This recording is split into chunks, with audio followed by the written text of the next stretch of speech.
Hey everyone, welcome back to the channel. Today, we're diving into something that's super relevant for 2025, how to cancel your PlayStation Now subscription and potentially get a refund. Whether you're switching services or just tightening your budget, this guide will make the process straightforward and stress-free. Let's jump right in. First off, why might you want to cancel? PlayStation Now, which is now integrated into PlayStation Plus, offers great games, but life changes, and so do our gaming needs. Plus, if you've signed up recently, you might be eligible for a refund under Sony's policies. Remember, refund eligibility often depends on how long you've had the subscription, so act quickly if you're within the first few days. Step 1. Log into your PlayStation account. Head over to the official PlayStation website or open the PlayStation app on your device. Make sure you're using the account linked to your subscription. Step 2.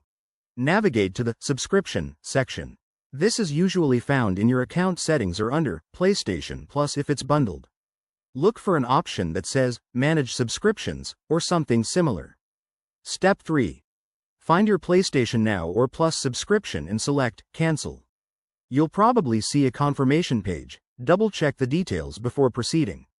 Once canceled, your subscription won't renew, but you might still have access until the current billing period ends. Now, for the refund part.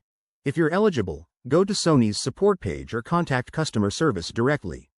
You'll need to explain your situation, be polite and provide any necessary details like your transaction ID. In 2025, Sony might have updated their refund process, so check for any new forms or chatbots on their site. A few tips to keep in mind. Always keep records of your payments and communications, as this can speed things up. Refunds aren't guaranteed, so don't count on it if you've used the service extensively. And if you're in a region with specific consumer laws, like the EU, you might have more options. There you have it, folks. By following these steps, you'll be all set to cancel and possibly reclaim some cash. If this helped, give it a thumbs up and subscribe for more gaming tips. Drop your questions in the comments below. I'll see you in the next video. Happy gaming!